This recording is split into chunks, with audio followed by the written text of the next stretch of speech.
नमस्कार। धीरेन्द्र पुनीर ऑफिशियल में आप सभी का एक बार फिर से स्वागत है। अगर आपसे एक सवाल किया जाए कि बीजेपी में सबसे लोकप्रिय नेता प्रधानमंत्री मोदी के बाद फिर कौन होंगे, इस पर अगर आपका जहन दौड़ता है तो आपको शायद समय लगे, लेकिन बीजेपी के समर्थकों में ये एकदम क्लियर है। वो उन दो चेहरों को रखते हैं जो अलग अलग राज्यों में मुख्यमंत्री हैं। एक है यूपी के मुख्यमंत्री योगी आदित्यनाथ, तो दूसरे हैं असम के मुख्यमंत्री हेमंता बिस्व शर्मा। बीजेपी के कोर वोटर में वो सबसे ज़्यादा चर्चित और लोकप्रिय चेहरे हैं। क्यों? क्योंकि वो बीजेपी की विचारधारा के साथ पूरी तरह तनकर खड़े होते हैं और अपने किसी भी वो बयान में या अपने किसी भी काम में पॉलिटिकली करेक्ट होना या वामपंथी या जो लिबरल जमात है उसके लिए वो कोई भी उसके आरोपों से डर कर न पीछे हटते हैं न अपने कदम हटाते हैं। आज बात हेमंता बिस्व शर्मा की है, क्योंकि हेमंता बिस्व शर्मा ने धुबड़ी में दंगाइयों को देखते ही गोली मार देने के आदेश दिए हैं। धुबड़ी में आजकल तनाव का माहौल है, क्योंकि ईद के वक्त यानी जो 11 को ईद हुई, ईद के त्यौहार पर हनुमान मंदिर में गोमांस फेंक दिया गया था। इस घटना के बाद सांप्रदायिक हिंसा भड़क गई और राज्य के मुख्यमंत्री हेमंता बिस्व शर्मा आज वहां दौरे पर थे। उन्होंने कानून प्रवर्तन अधिकारी है, जो कानून को पालन कराने वाली एजेंसीज हैं, उन सबको निर्देश दिया कि वे मंदिरों, नामघरों और पवित्र स्थानों को अपवित्र करने वाले तत्वों के खिलाफ जीरो टॉलरेंस अपनाएं। उन्होंने साफ किया कि इस तरह की घटनाओं में शामिल होने वाले किसी व्यक्ति को बख्शा नहीं जाएगा। सीएम हेमंता ने बाद में इसको अपने एक्स अकाउंट पर भी लिखा कि एक खास समूह एक्टिव हो गया है जिसका उद्देश्य हमारे मंदिरों को नुकसान पहुंचाना है। हमने देखते ही गोली मार देने के आदेश दिए हैं। हेमंत ने लिखा है कि मैंने धुबड़ी का दौरा किया, कानून परिवर्तन अधिकारियों को निर्देश दिए हैं कि वह हमारे मंदिरों, नामघरों और उनको जो भी अपवित्र करता है उसके खिलाफ बहुत टफ नीति अपनाई। यहाँ तक कि उन्होंने कहा कि धुबरी के मंदिर में, हनुमान मंदिर में गोमांस फेंकने जैसी घटना फिर कभी नहीं होनी चाहिए, इसमें किसी को बख्शा नहीं जाना चाहिए। और अगली पोस्ट में उन्होंने कहा कि अगर ये आवश्यक हुआ तो अगली रात पर वो धुबड़ी के हनुमान मंदिर में पूरी रात जाग कर उसकी रक्षा करेंगे। इस बार ईद पर कुछ असामाजिक तत्वों ने धुबरी के हनुमान मंदिर में गोमांस फेंककर घृणित और निंदनीय अपराध किया। यदि अगली ईद पर जरूरत पड़ी तो मैं स्वयं पूरी रात हनुमान बाबा के मंदिर की रक्षा करूंगा। दरअसल ये सांप्रदायिक तनाव जब हुआ था मंगलवार को, उसके बाद सब लोगों को दुकान खोलने की अनुमति दे दी गई थी। इसके बावजूद भी वहां अभी पूरे शहर में तनाव है। आखिर ऐसा क्यों है? आपको धुबड़ी क्यों इस तरह का जिला है जहां इस तरह का तनाव हो रहा है? तो हमको धुबड़ी का इतिहास जानना पड़ेगा। धुबड़ी एक ऐसा जिला है जो 1952 के बाद से ही, जहां आज तक कोई भी गैर मुस्लिम सांसद नहीं बना है। अगर आप वहाँ के जो विधानसभा क्षेत्र हैं, वहाँ भी सिर्फ एक आध विधानसभा क्षेत्र में एक बार या दो बार, इससे ज़्यादा का कोई मेरे पास जानकारी नहीं है जिसमें वहाँ कोई गैर मुस्लिम विधायक चुना गया हो। दरअसल धुबड़ी आसाम की उस समस्या का एक केंद्र बिंदु है जिससे इस देश ने आसाम में छात्र आंदोलन देखे, जिसमें वहाँ एक बड़ी हिंसा देखी, उस राज्य में अलगाववादी आंदोलन देखा। वो दरअसल धुबड़ी उसका एक ऐसा पॉइंट है जहां से आप उस समस्या का टेम्परेचर नाप सकते हैं।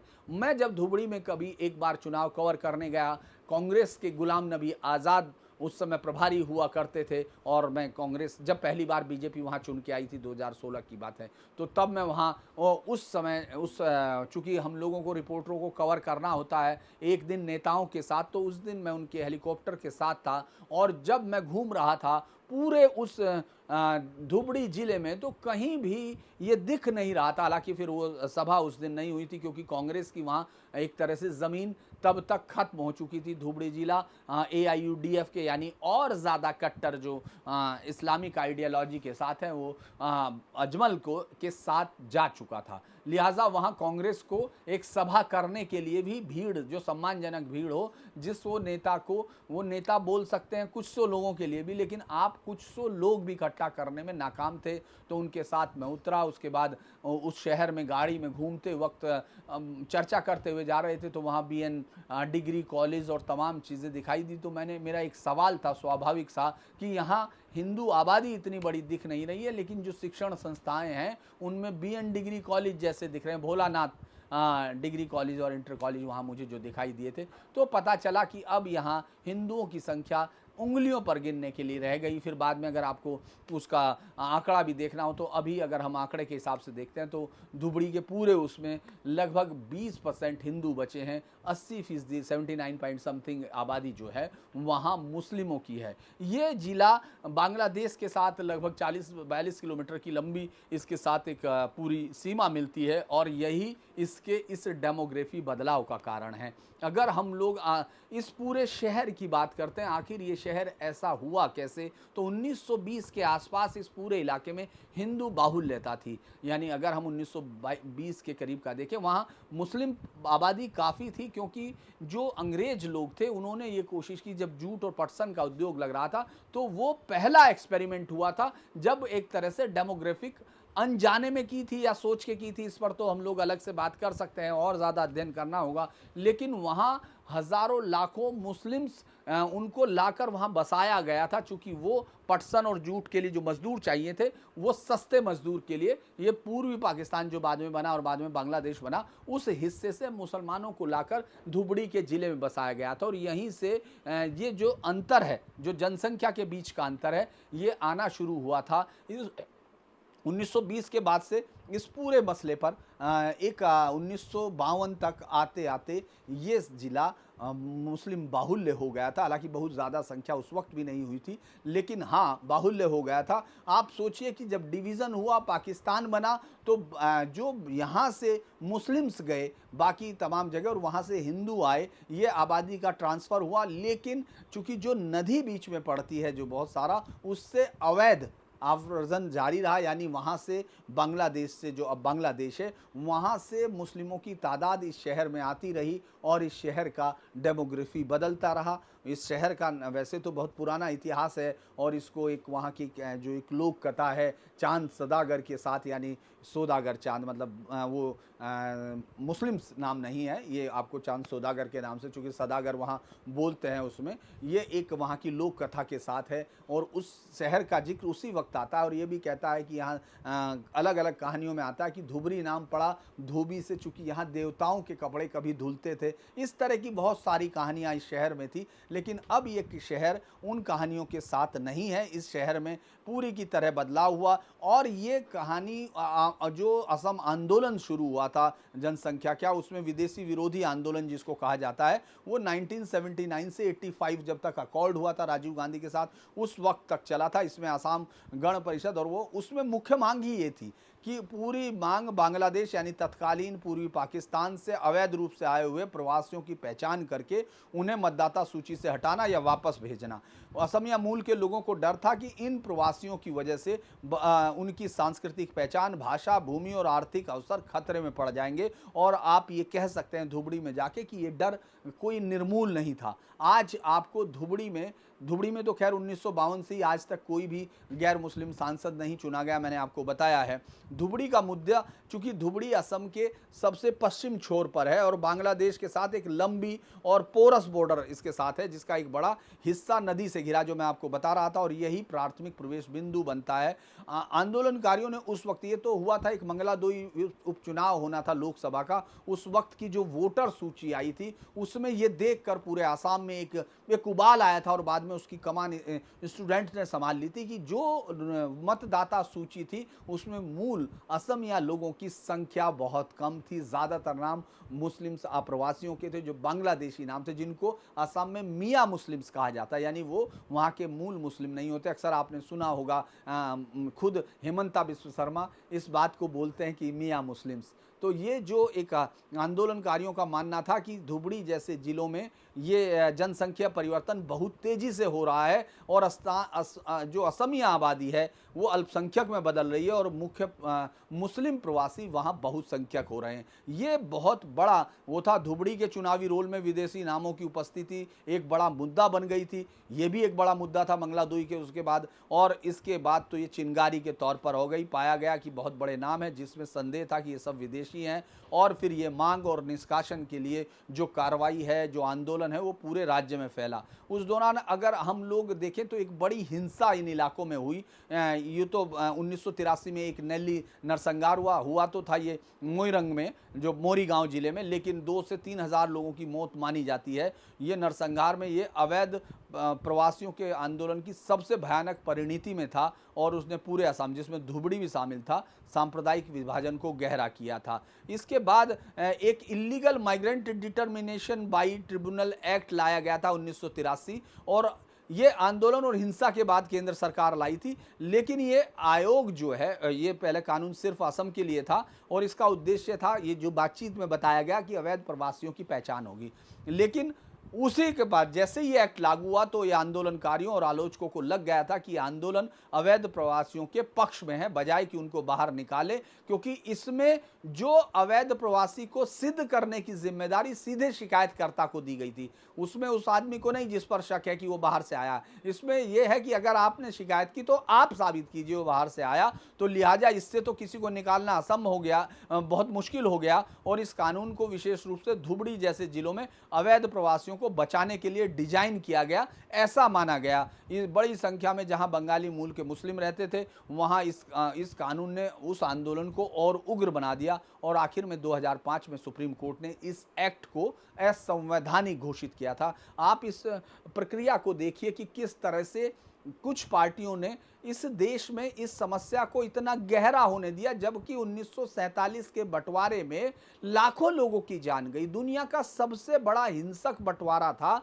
और जिसको लेकर मैं कहूँगा भीमराव साहब अम्बेडकर ने 1940 में जो थॉट ऑन पाकिस्तान, और उसके बाद 1945 में उसी किताब का दूसरा वर्जन जो है Pakistan the partition of India लिखा था, उसमें क्लैरिटी के साथ बताया था। लेकिन सरकार थी कि जिसको लगता था कि ये कहा जा सकता है उस समय की सरकार का जो आइडिया था, कम से कम ये तो नहीं था कि वो आने वाली पीढ़ियों के बारे में उस तरह सोच रही हो, खास तौर से इस समय जबकि डिवीजन के वक्त धार्मिक आधार पर डिवीजन हुआ और हिंसा हुई। इसके बाद 2012 में बोडोलैंड के दंगे हुए। ये दंगे भी मुख्य रूप से तो कोकराझार, चिरांग और बोईजांग में हुआ था, लेकिन धुबड़ी भी इससे सीधे प्रभावित हुआ था, क्योंकि बहुत सारे लोगों ने वहाँ शरण ली थी। और जो वहाँ का जातीय संतुलन है, अगर मैं उसकी बात करूँ तो वहाँ धुबड़ी जिले में मैंने बताया हिंदू आबादी का 19% हो गया, और उसी की वजह से ये उस आंदोलन का मुख्य विषय बन गया था। अब मैं आपको 1952 से लेकर 2024 तक इस सीट पर 1952 में अमजद अली जो 2 बार जीते लगातार, उसके बाद गयासुद्दीन अहमद है जो कांग्रेस के आए, उसके बाद फिर जहाउद्दीन अहमद है जो प्रजा सोशलिस्ट पार्टी के थे, फिर मोइनुल हक है। यानी मैं ये नाम से आप लेते चले जाएंगे और उनमें से कोई भी नाम आपको कोई भी गैर मुस्लिम नहीं दिखाई देगा। ये एक ऐसे जिले की कहानी है जिसको लेकर हमेशा से धुबड़ी को मिनी बांग्लादेश बोलने पर आपने देखा किस तरह से लाइक मिनी बांग्लादेश बोला सुधांशु जो बीजेपी के प्रवक्ता भी हैं, उसके बाद किस तरह का विरोध हुआ ये, जबकि वहाँ की अगर आप भाषा देखेंगे तो वहाँ यही बोला जाता है। और हालत तो ये है कि अभी जब बांग्लादेश में ये जो जमात और उसके जो इस्लामिक कट्टरपंथी छात्रों के आंदोलन ने जिस तरह सरकार बदली है, उन लोगों ने इसके पोस्टर चिपकाए हुए हैं। इस समय धुबड़ी के जिलों में अलग अलग जगह पर आपको ये पोस्टर दिखाई दे रहे हैं जिसमें धुबड़ी को बांग्लादेश में शामिल करने की बात की जा रही है, क्योंकि आबादी इतनी ज़्यादा हो गई कि वहाँ आपको अमूमन हर 5 में से 4 मुस्लिम्स दिखाई देंगे, एक हिंदू होगा, और उनका चूंकि मूल भाषा उनकी बंगला है तो वो उसको इसी आधार पर इस तरह के पोस्टर अब आपको धुबड़ी में दिखाई दे रहे हैं। और यही कारण है कि हिमंता बिस्व शर्मा इस पूरे मामले पर इतने ज़्यादा एग्रेसिव दिखाई दे रहे। वो तो वैसे तो आपने देखा होगा उन्होंने इस तरह के बयान तक दिए कि हमको नहीं चाहिए मियाँओं का वोट, इस तरह के बयान देकर उनके लोग ये मानते हैं कि इसमें क्लैरिटी, अगर हम लोग बात देखें किस तरह बदल जाती है। सर्बानंद सोनोवाल के समय भी आपको इस तरह की कोई मतलब दिख जरूर रहा था कि आसाम में एक समस्या बन गई थी, जो एक आबादी का डेमोग्राफी का चेंज है। लेकिन जब से हेमंता बिस्व शर्मा है, ये चर्चा और इसका जवाब बहुत स्ट्रांगली दिया जाता है। यहाँ तक कि ऑपरेशन सिंदूर में, जिस राज्य में सबसे ज़्यादा लोगों को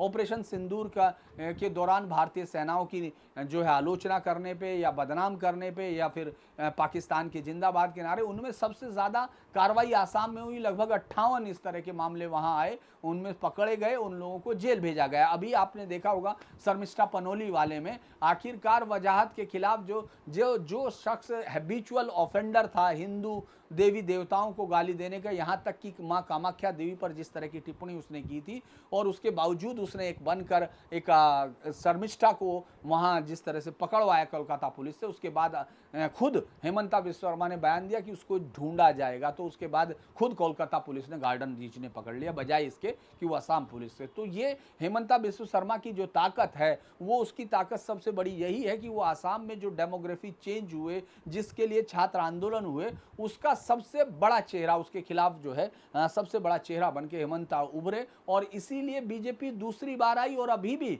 अगर पूर्वोत्तर में सबसे ताकतवर बीजेपी के कोई लीडरशिप का चेहरा है तो वो हेमंता बिस्व शर्मा है, जिसको अब हिंदुस्तान के बाकी राज्यों में जिसकी सभाओं में भीड़ होती है, और बीजेपी के समर्थक ये मानते हैं कि ये हमारे लिए एक नेता है जो एक जो उन लोगों को लगता है डेमोग्राफी जो चेंजेस है, जो खतरे हैं, जो इस तरह से धार्मिक जो असंतुलन है, उसमें एक बड़ा सीधा चुनौती लेने वाला है। इस सीट पर मैंने यही बताया था कि कभी भी इसके अलावा अभी 2024 में रकीबुल कांग्रेस के थे, उसने एआईडीयूएफ के बदरुद्दीन अजमल को हराया, जो बदरुद्दीन अजमल लंबे समय से वहाँ जीत रहे थे 2-3 बार। और चूंकि ये बहुत बड़े इत्र व्यापारी हैं, हज़ारों करोड़ के मालिक हैं वो, लेकिन इनके साथ ही इन पर आरोप लगते रहे कि किस तरह से इस अवैध घुसपैठ का जो है विरोध कभी नहीं किया गया, बल्कि उसका प्रोत्साहन अलग अलग तरीके से मिलता रहा ताकि उनका वोट बैंक मजबूत होता रहे। ये अगर हम लोग धुबड़ी जिले में 5 विधानसभाएं हैं, धुबड़ी, गौरीपुर, गोलकगंज,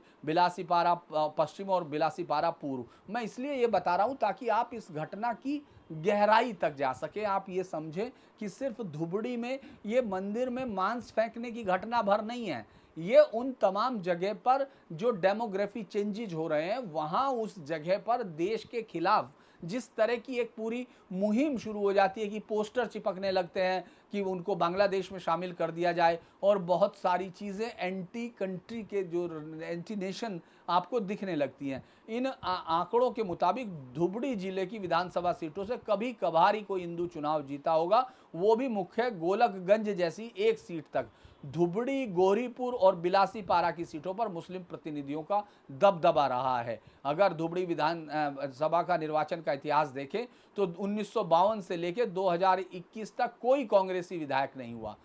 इस पर हमेशा मुस्लिम विधायक ही विजयी हुए, इससे पहले कांग्रेस और अब एआईडीयूएफ के हैं।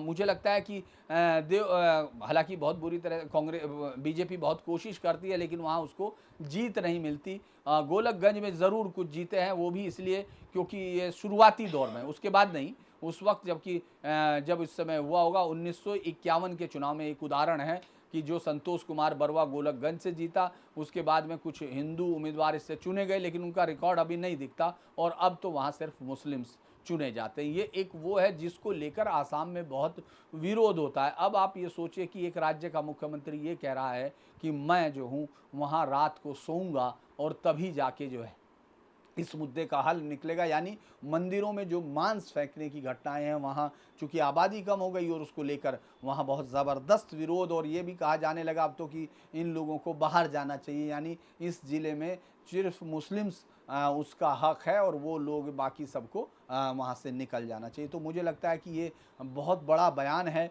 और बीजेपी के उन तमाम जो लोग वहाँ बीजेपी के ये मानते हैं कि हेमंता बिस्व शर्मा उनकी पार्टी का वो चेहरा है जो बनाए रखता है।